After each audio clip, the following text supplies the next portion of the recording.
like you know, when you open a cigar box, you have this tobacco leaf, spiciness, all this spiciness.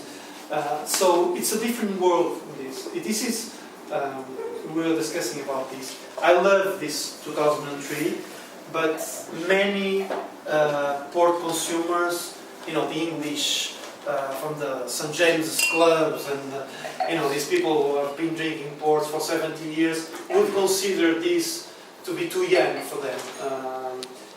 Usually, my father always told me that it was almost the same.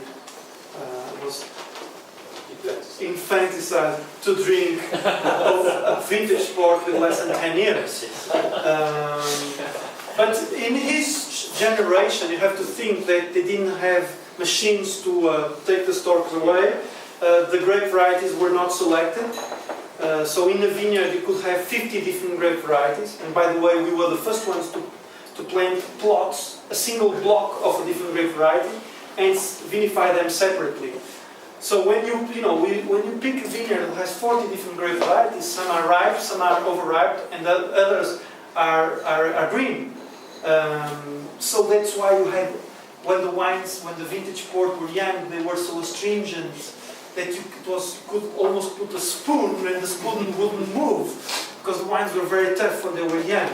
Now, because we have selected the grape varieties, they can be much more easy drinking when they're young.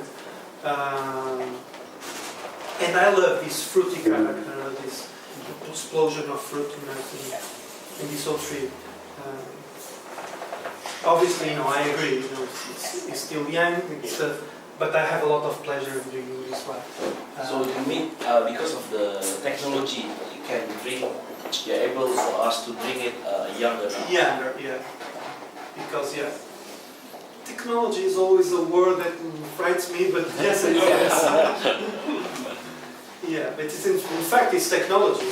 Selecting grapes, it's a technology. Having better wineries, more modern wineries, even if we could still trade the grapes by foot. Trading grapes by foot is technology.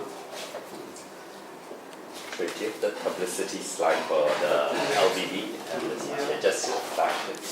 So let me tell you a bit about port. So we have three families of port. We have the white ports, and Ramos Pinto produces three types of port: a dry, a medium dry, and a sweet one. So as I told you, the difference between them is the moment where you stop the fermentation.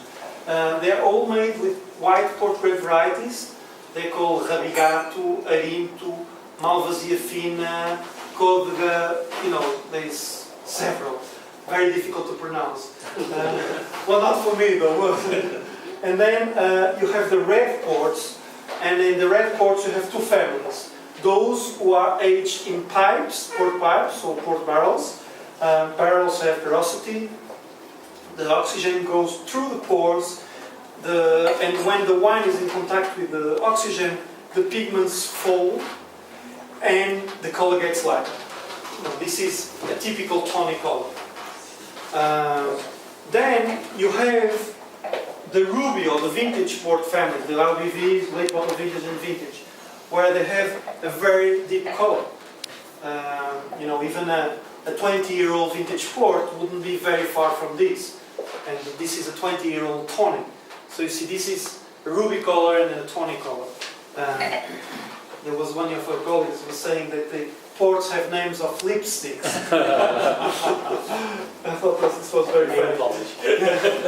So Ramos Pinto produced a 10, a 20 and a 30-year-old tawny.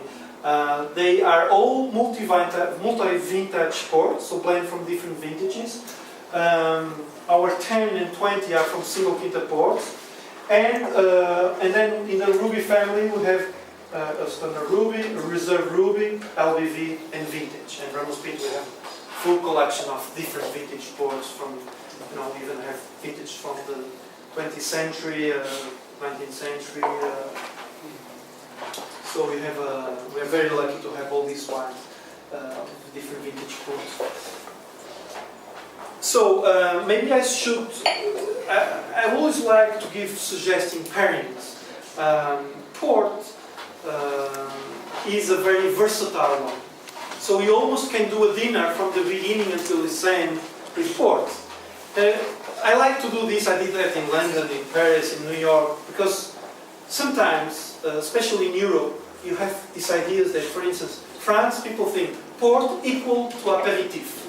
They drink port as an aperitif. In England, people think port equal to the end of the meal, which is personally the way I prefer, but it depends on the port again. But in England, they have it with Stilton cheese, which is delicious, or with a cigar. This traditional pairing, cigars, is also very good with chocolate. For instance, I did once a dinner in Paris. It started with dry white port, then lagrima with cigar, so the sweet, lagrima with foie gras, a sweet white port with foie gras. It had the salty character of the foie gras, which matches very well with the sweetness of the port. I know that you are starting to be hungry. Then I did the grouse. Actually, it was in Paris, but they had the week of the grouse. And so we did the grouse with a vintage port 83. It's much, grouse has this texture of, it's not like a partridge it looks really like a cow, a beef.